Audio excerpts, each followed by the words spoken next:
matar todos os meninos de Belém e de todos os seus arredores, de 2 anos para baixo, conforme as informações que havia recebido dos magos, a respeito do tempo em que a estrela havia aparecido. Então se cumpriu o que foi dito por meio do profeta Jeremias. Ouviu-se um clamor em Ramá, pranto e grande lamento. Era Raquel, chorando por seus filhos e inconsolável, porque eles já não existem. Amém? Podem se assentar. Senhor, soberano Deus e eterno Pai, estamos aqui mais uma vez, Senhor, em Tua presença, Pai. Fala com a Tua igreja, assim como falaste comigo, Senhor, através dessa palavra, Pai. Essa palavra é Tua, Senhor. Sei que nós somos pó e cinza, Pai, mas Tu és Deus, Senhor. Fala com a Tua igreja, Pai. Toma o Teu lugar esta noite, Senhor. Tu és o Rei dos reis, Senhor dos senhores. E que nós possamos Te adorar essa noite. Eu quero pedir para a igreja, o Léo vai cantar o refrão umas 2 vezes, o início, aliás, desse louvor, e eu quero pedir à igreja que nos ajude, que invoque o nome do Senhor essa noite. São apenas 2 trechos, e eu gostaria mesmo que os irmãos abrissem a boca e exaltassem o Senhor essa noite.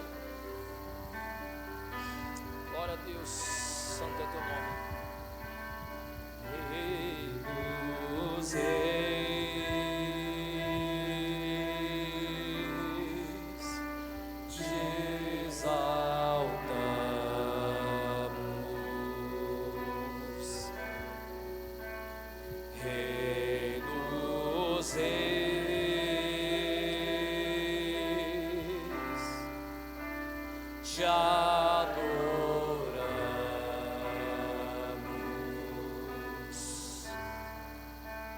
Rei dos reis,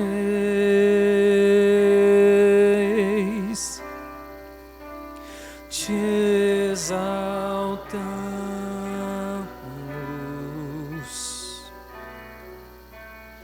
Rei dos reis,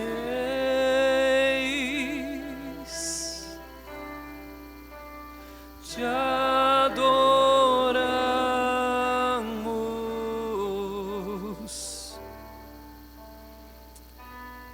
Que o nome do Senhor, do nosso Rei dos reis, seja exaltado. Amém? Nós lemos agora sobre Herodes e vemos ali uma cena muito triste, onde ele manda matar as crianças, porque ele sente o teu reino humano ameaçado pelo reino que foi profetizado há muito tempo atrás. E ele acha que com a força humana dele, ele iria conseguir mudar o curso da história. E isso não foi, ele não começou a ficar ruim naquele momento. Há muito tempo atrás, em 2010, eu tive interesse de pesquisar e entender quem era esse Herodes o Grande. E eu fui a fundo na história dele, e a história dele é contada até hoje em Israel. Tem muitas obras feitas por ele que até hoje são pontos turísticos ali em Israel. Mas esse rei Herodes, ele já tinha problemas antes disso. Ele já veio com problemas de antes. Não é que naquele momento ele sentiu que o reino dele foi ameaçado e do nada ele resolve fazer uma maldade que é matar as crianças. Ele já havia feito muito pior do que isso. Mas para nós chegarmos no texto aqui, eu quero voltar só um pouquinho no passado, e eu quero que você me acompanhe nessa viagem, nesse plano perfeito de Deus desde o início, na criação do mundo. Eu pontuei algumas coisas, é claro que é um resumo, nós não temos como citar tudo aqui, mas até chegarmos a esse texto, Deus, Ele cria no início um santuário chamado terra. Nesse santuário, Ele cria a natureza que vai o adorar. E Ele traz à existência tudo aquilo que não existe. E nessa criação, nesse santuário que ele faz, que ele cria a natureza e que todos o adoram, toda a natureza o adora, ele cria o homem e coloca no meio desse santuário como sacerdote para governar sobre toda a criação. Quando Deus coloca Adão ali, depois ele cria uma ajudadora para Adão. E ali eles tinham comunhão profunda com Deus. Às vezes nós confundimos e achamos que o céu está tão longe. Mas veja bem, quando Deus, ele se encontrava com Adão na viração do dia, a Bíblia não diz que Adão, ele tinha contato com o céu ou ele ia até os céus. Não, Deus estava agindo ali, Deus ia se encontrar com ele. Mas o que mudou? Ali em seguida vem a serpente, Satanás, e investe contra o homem, que era uma extensão de Deus na terra para cuidar da sua criação. E investe contra o homem, trazendo a ele o pecado. E então, quando o homem cai, abre a porta da morte. E ali surge agora o poder da morte. E agora, com o poder da morte sobre o ser humano, a única forma é agora Deus continuar o seu plano de um reino eterno, trazendo da linhagem de um homem que seria segundo o coração de Deus, que era Davi. De Davi sairia o rei dos reis, o Senhor dos senhores, aquele que seria o rei eterno, imortal, que pisaria a cabeça da serpente. E agora, seguindo esse plano, depois que Davi, segundo o coração de Deus, um pouco antes ali, Deus tinha mandado fazer um tabernáculo. E Deus, criando os céus e a terra em 7 dias, ele fica 40 dias dizendo detalhe por detalhe para o homem como ele queria aquele tabernáculo que ia representar agora aquele santuário chamado terra. Mas agora o homem precisava de um sacerdote que colocaria os seus pecados, transferia o seu pecado para um cordeiro limpo, e depois ele sacrificava esse cordeiro. E assim então ele estaria purificado para entregar as orações do povo. Deus, através de uma aliança, ele começa o teu plano do reinado eterno. O plano dele de trazer a compactação dos céus e da terra, assim como foi na época de Adão. Com o templo, a primeira construção, o primeiro templo, era uma personificação, como se fosse a personificação, a junção dos céus e da terra aqui na terra. Tanto que os judeus, quando oravam, eles oravam todos voltados em direção ao templo, porque era ali que representava o céu na terra. E ali seguia-se também os mesmos, da mesma forma que no tabernáculo, Deus dizia exatamente como ele queria que fosse. E teria que ser totalmente à risca. Um tempo atrás, o irmão Valdemir pregou aqui sobre Uzá, que tocou na arca, que Davi estava carregando a arca, e Uzá, com uma boa intenção, ele fez algo para segurar a arca, que achou que ia cair, ele acabou morrendo. Porque a forma que eles pegaram a arca foi a mesma forma que os filisteus carregaram lá no passado. Que eles tiraram a arca que representava a presença de Deus. Então, no passado, todas as formas de tentar mostrar para o homem que, olha só, logo virá um rei, logo virá aquele que trará os céus na terra de uma forma que ficará fixo. E veio então, depois da destruição do primeiro templo, foi construído um segundo templo. E nesse segundo templo, ainda assim, havia também uma personificação, como se fosse os céus e a terra compactados ali naquele mesmo lugar. E ainda assim precisava do sacerdote, ainda assim precisava de todo aquele sacrifício. E todos os profetas daquela época apontavam para um que viria. Nesse texto que nós lemos, várias vezes citas, assim como disse o profeta, assim como disse a profecia. Então aqui, para que nós possamos entender, ali depois o segundo passo, por que tinha que existir essa compactação entre céus e terra, para mostrar que o espiritual ele não estava distante. Aí a gente entra na questão do reino espiritual. Se os irmãos puderem abrir as Bíblias em Efésios 6, 12. Aqui nós veremos que o espiritual ele não está distante de nós. Às vezes nós entendemos o céu como se ele estivesse muito longe, como se o reino espiritual, se o espiritual estivesse muito distante da gente. Efésios 6,12. Porque a nossa luta não é contra sangue ou contra carne, e sim contra principados e potestades, contra os dominadores deste mundo tenebroso, contra as forças espirituais do mal nas regiões celestes.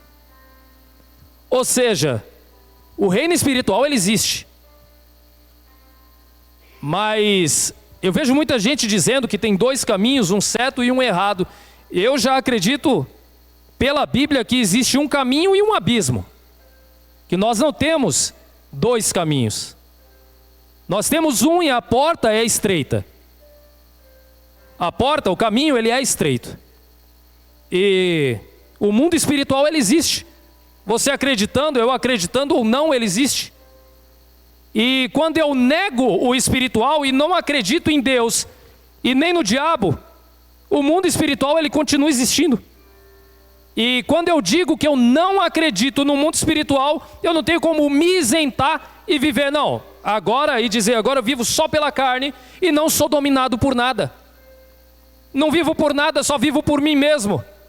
Quando o homem diz, eu vivo por mim mesmo, na queda do homem, quando entra o pecado, automaticamente, quando eu nego a Cristo e eu nego o mundo espiritual, eu estou sendo guiado pelo mundo espiritual, mas não por Deus. Porque a Bíblia fala de vários deuses. Fala de vários deuses. Em Mateus 18:18, Jesus fala que tudo que é ligado na terra será ligado nos céus. E ali ele está falando, um pouco antes, ele estava dizendo sobre alguém que peca, alguém que comete um erro e tem que ser levado. Ali, a pessoa peca contra a outra, eu converso com ele. Se não resolveu, não tem nada certo, eu pego uma outra pessoa e chamo. Ele estava mostrando o quê? Que o que nós fazemos aqui, nesse mundo físico, ele tem sim efeitos no mundo espiritual. Tudo que nós fazemos aqui tem efeito no mundo espiritual. Então se eu disser, irmão, eu não acredito em nada espiritual, agora eu simplesmente sou uma gota vivendo ali, sem nenhuma ligação com o mundo espiritual, isso é impossível. Porque o mundo espiritual ele existe. A potestade são os poderes malignos que operam naqueles que não se dobram a Deus. São os poderes malignos daqueles que profanam e negam a Deus e que vivem deliberadamente no pecado. Então, os principados estão nos ares e são as forças demoníacas que regem as potestades que operam no mundo. Mas aí Deus, a Bíblia fala que o inimigo, ele está ao derredor, buscando a quem possa tragar. Então se o diabo estava ao derredor de Adão e Eva, ele precisava de uma brecha para poder tragar. Então se o inimigo está ao derredor, porque tem gente que às vezes fala assim, não, mas foi o inimigo. Espera aí, mas se foi o inimigo que fez isso, então alguma brecha foi dada. Porque se ele está ao derredor, e o único que pode permitir é Deus. Aí a gente pode usar a passagem de Jó, mas aí Deus, ele mesmo fala, vai lá e tenta ele. Lutero disse que até o diabo é o diabo de Deus. Porque algo só pode agir, nós, o diabo, qualquer força espiritual, está à mercê de Deus. É somente Deus quem rege. Em 1 Pedro 5,8, tá? Que diz que o diabo age ao derredor buscando que possa tragar. E a brecha é que permite ele agir, que é o pecado. Toda a história, todo o plano está à mercê de Deus. O homem é carne gerado do Espírito. E a carne do homem, ela vai lutar contra o espiritual. E o nosso espírito, ele vai querer o tempo todo ser voltado àquele que o criou. O nosso espírito, ele quer estar em contato com aquele que nos criou. Êxodo 22:3. Eu sou o Senhor seu Deus, que o tirei do Egito, da servidão, não tenha outros deuses além de mim. E agora aqui nós chegamos no ponto aonde nós iremos perguntar para nós mesmos: a que reino nós estamos servindo? A que reino estamos servindo? Porque se Deus está dizendo aqui que nós podemos adorar outros deuses, nós podemos colocar à frente de Deus muitas coisas, como a própria Bíblia diz, o dinheiro, que não podemos adorar a dois senhores, que não podemos adorar a um, servir a um e agradar ao outro, desagradar um, desagradar outro. Então agora chegamos ao nosso texto, que é aqui onde eu vou falar um pouquinho da história. Essa história de Herodes, todos podem pesquisar e vão encontrar sobre a vida dele. E nós vamos fazer um contraste agora sobre o rei que era movido pelas potestades, que era movido pelo paganismo, pelas potestades, e o rei que veio em seguida, após o rei Herodes, que era como o vilão dessa história aqui. O rei Herodes, intitulado pelos romanos como rei dos judeus, nem sequer ele era judeu. O avô dele era convertido ao judaísmo, e através dessa manobra ele conseguiu chegar para os romanos e disse para eles: eu quero ser rei dos judeus. E os romanos o apelidaram como o rei dos judeus. E o nome Herodes o Grande veio porque ele era um grande arquiteto, um grande estrategista de guerra, e fez algumas construções que existem até hoje. Depois de conseguir o reinado de toda a região de Israel, ele quis garantir a linhagem, casando-se com Mariana, uma princesa Hasmoneia, uma judia legítima. Ele queria perpetuar o seu reinado. E para isso ele casou com uma princesa Hasmoneia. Ele precisava desse sangue judeu nos filhos dele, para ele conseguir perpetuar a sua linhagem. Mas tem um probleminha, ele era casado. O que ele fez para ele casar com essa princesa? Ele exilou a própria família. Ele exilou a família dele para casar com essa princesa, para perpetuar no poder. Tudo que eu disser aqui, irmãos, eu quero pedir um pequeno favor aos irmãos. Da mesma forma que eu li e olhei para mim, para ver se eu me identificava, e não olhava para outros, peraí, deixa eu ver, fulano é assim ou ciclano é assim, não, eu olhava para dentro de mim, e comecei a questionar se eu estava agindo como Herodes, porque o que determina o reino que nós servimos, não é o que nós declaramos, mas sim a forma como nós vivemos.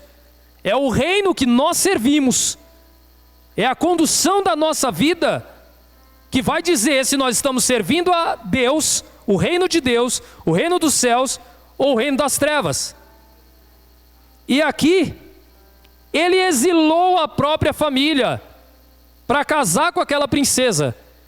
Mas ele era tão neurótico, tão problemático, porque quando você consegue um reino tomado à força, usando estratégias, ele ficou preocupado, porque ele não agradava nem aos romanos e nem aos judeus. Os judeus não aceitavam ele. Tanto é que para ele ganhar um pouco da popularidade com os judeus, ele reforma o templo e amplia o templo, fazendo a melhor reforma no templo que representava os céus e a terra aqui na terra. A junção dos dois aqui na terra. Então ele pega o templo de adoração a Deus, transforma esse templo num templo lindo que até hoje foi a melhor construção feita, e coloca lá na frente uma águia que representa um deus pagão. Ele teve um reino de ego, neurótico, inseguro, sempre achando que alguém ia tirá-lo o poder, sempre achando que alguém pudesse tomar aquilo que ele havia conseguido.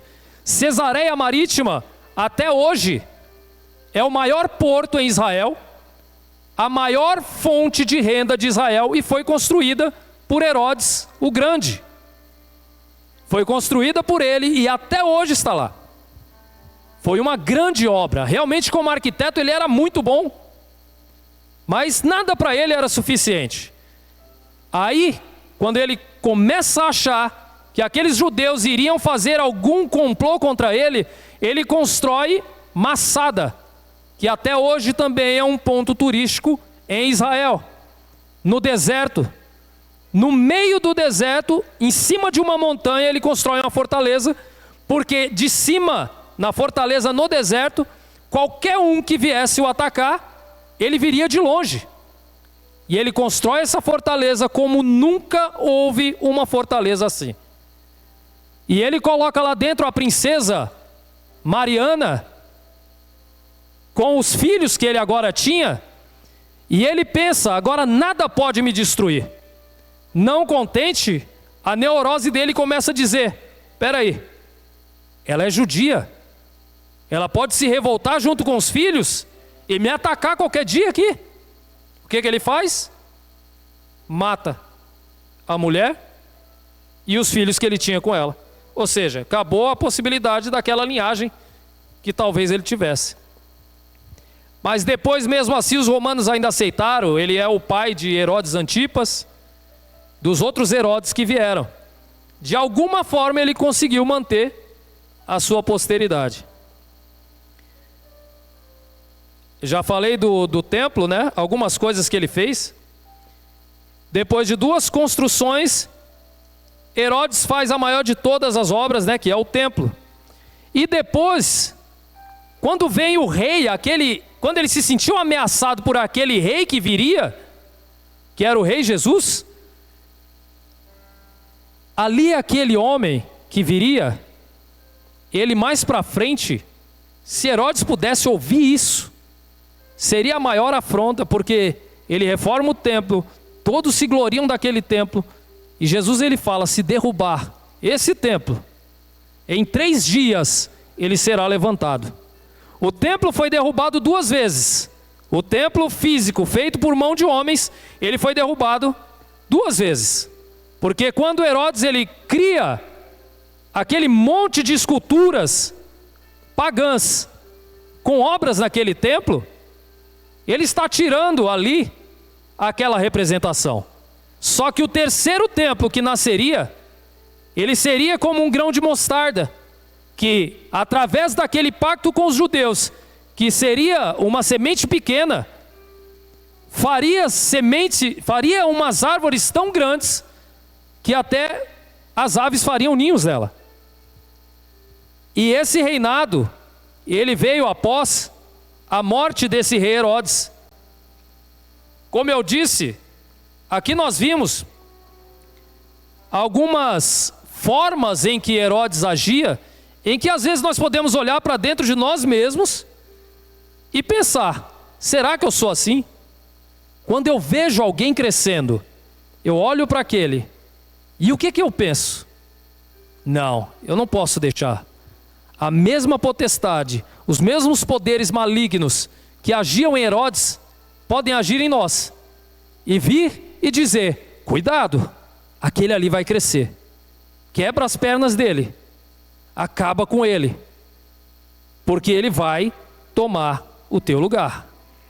Mas nós estamos aqui em uma província do reino dos céus, e eu vou provar para você. Nós estamos em uma província do reino dos céus e não valorizamos isso, porque nós olhamos com os nossos olhos aqui e vemos apenas pessoas, uma comunidade em que vem aqui adorar o Rei dos Reis. Mas o templo do Espírito Santo hoje somos nós. O templo da morada do Espírito somos nós. Queria chamar os irmãos para que nós pudéssemos ler agora em Mateus 2, 19.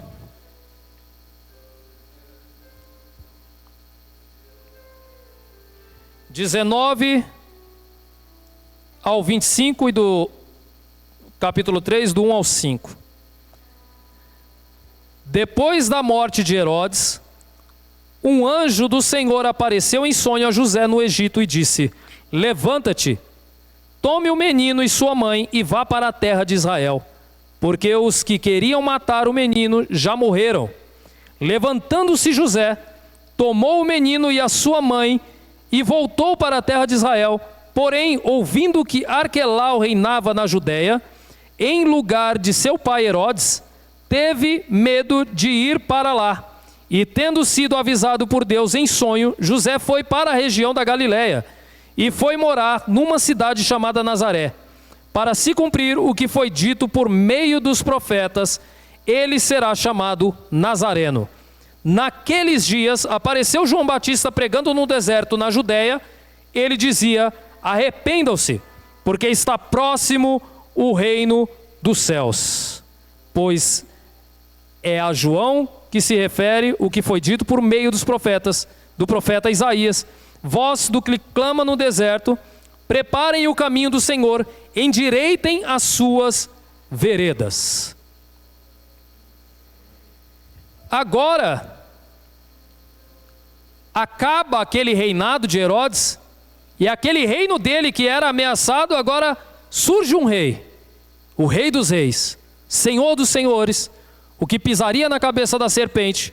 O templo que, quando fosse derrubado, seria erguido depois de 3 dias, e com ele, todos aqueles que crescem nele seriam erguidos junto com esse reino.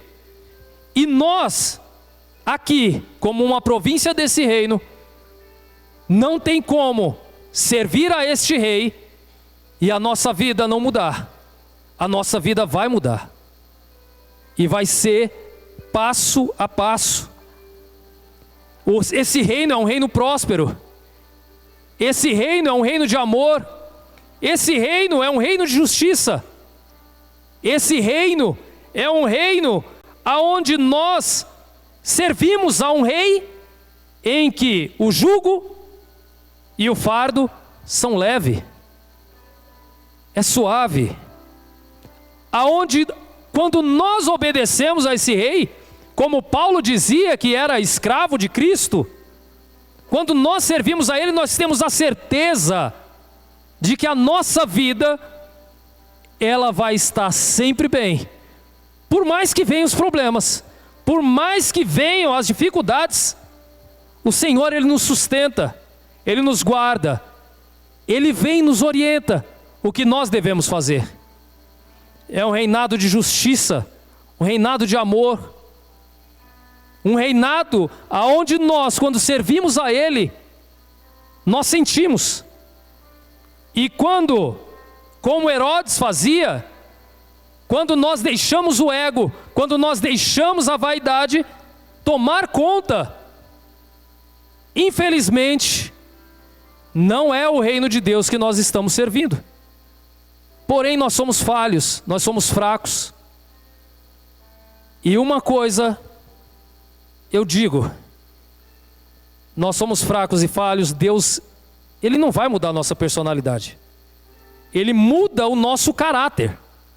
A nossa personalidade não. E às vezes nós olhamos para nós e falamos, nossa, mas eu sou tão tímido, ou eu sou tão extrovertido. Às vezes eu chego nos lugares, as pessoas podem confundir, eu acho que eu não sirvo para estar no reino de Deus.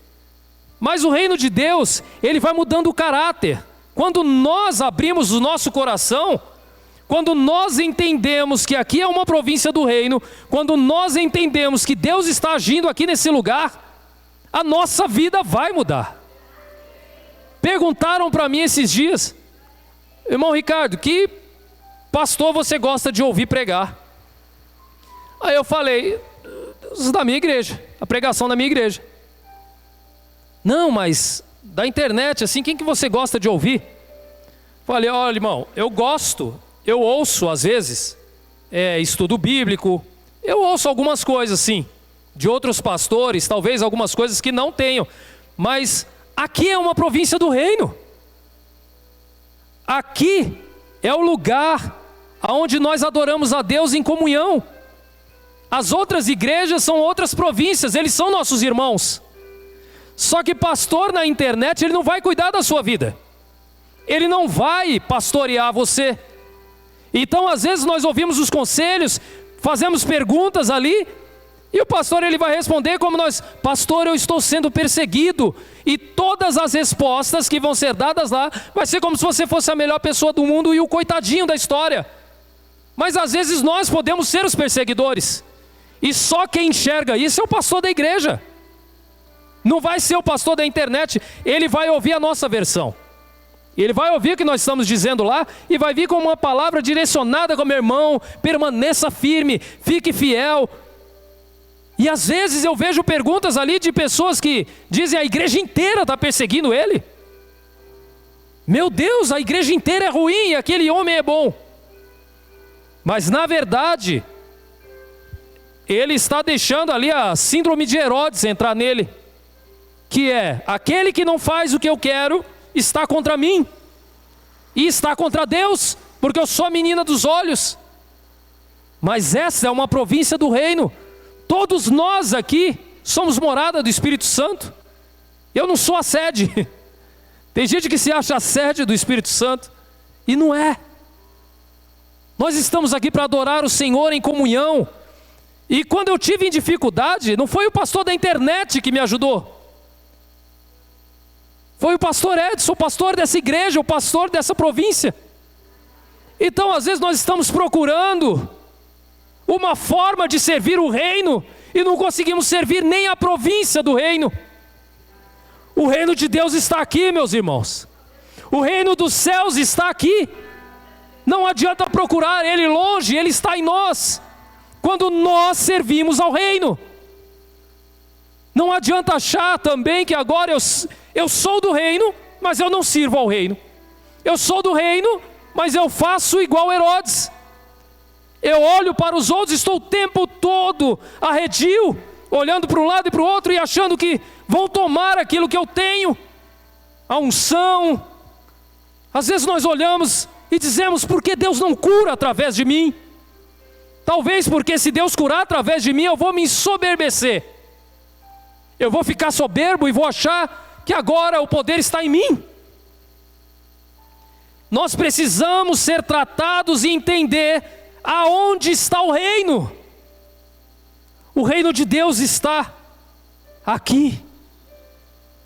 O reino de Deus, ele veio quando Cristo se tornou carne e mostrou para a humanidade como que deveria servir ao reino. O sermão da montanha, se nós lemos ali Mateus 5 ao 7, todos os dias, nós vamos entender como é servir o reino. É ali que ele disse, ele entregou o manual do reino. Quer servir o reino? Quer fazer parte do reino? Quer prosperar, mas não quer fazer parte do reino? Nós queremos tudo que vem do reino, mas não entregamos nada ao Rei dos Reis. Irmãos, o reino está aqui. Essa é a província do reino. Quando nós deixamos de colaborar com a igreja, de ser um mantenedor da igreja, nós não entendemos o reino. Quando nós deixamos de colaborar com a comunidade eclesiástica, que é a província do reino, nós não estamos entendendo o reino. Nós estamos nos afastando do reino. Quanto mais perto de nós mesmos, das nossas ideias, nós chegamos, mais longe do reino nós estamos ficando. Herodes não declarava: eu sirvo ao reino das trevas. Não. Ele simplesmente servia, porque ele estava servindo a si mesmo. O reino para ele era tudo que ele tinha, e queria manter aquele reino, mas ele pensava por si mesmo. E os poderes ocultos, os poderes das trevas operaram na vida dele, e o levaram à queda. E ele achou que matando as crianças, ele teria mudado o rumo das profecias.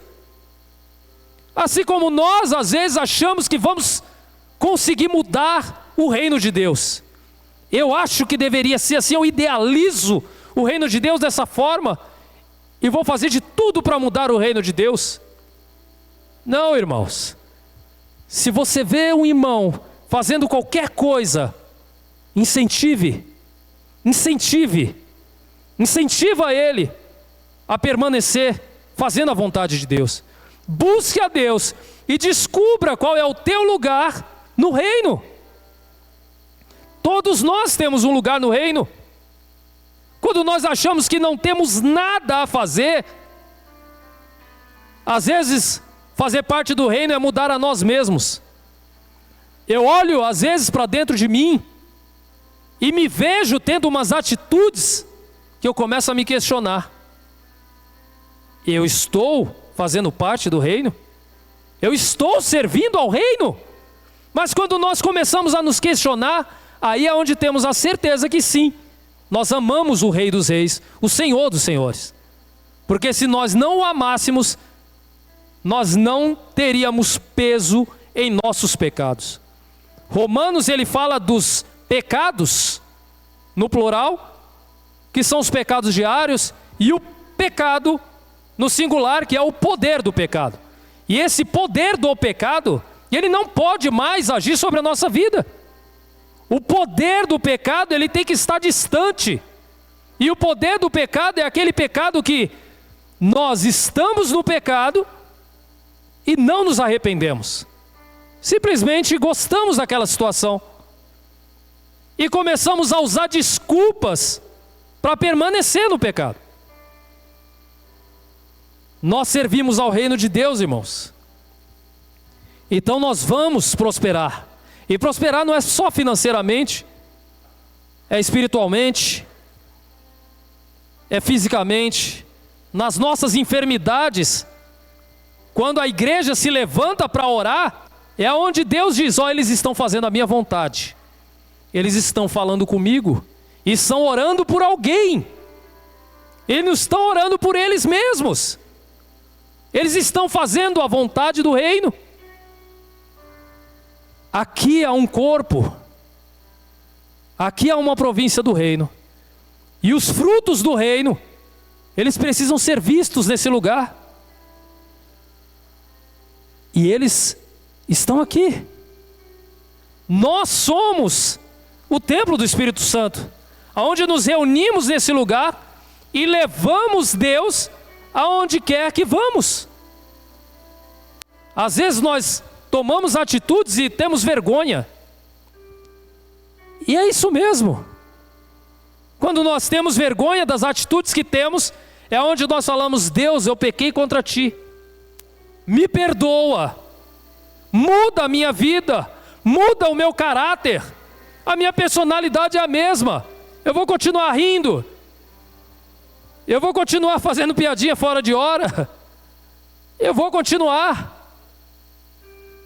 mas que não fira os princípios do reino, os princípios de Deus. E agora eu quero convidar, irmãos, a igreja a se colocar de pé. E nós vamos adorar a esse Rei dos Reis, através desse louvor. E eu vou estar orando ali naquele canto e pedindo a Deus que venha assim, como Ele falou comigo nessa palavra, quando eu estava estudando ela, que nós estamos nos distanciando do reino, estamos cada dia buscando mais aquilo que é do nosso próprio interesse. Mas eu quero pedir à igreja essa noite que ore pelo irmão Ricardo, para que Deus, Ele mostre e faça com que eu permaneça, e ore um pelos outros, para que nós permanecemos entendendo o que é buscar o reino, e entender que o reino está aqui, ele não está distante. Não precisamos apertar nenhum botão para acessar o reino. Nós precisamos viver esse reino. Amém, irmãos? Eu vou orar aqui em espírito, enquanto o Léo vai entoar esse louvor. E eu peço à igreja, cante junto ou ore, para que Deus mude a nossa vida, para que esse reino, ele comece a fazer parte da nossa vida, e não só dizermos que fazemos parte do reino, mas sim vivermos como parte do reino, e sim fazer parte dele. Amém?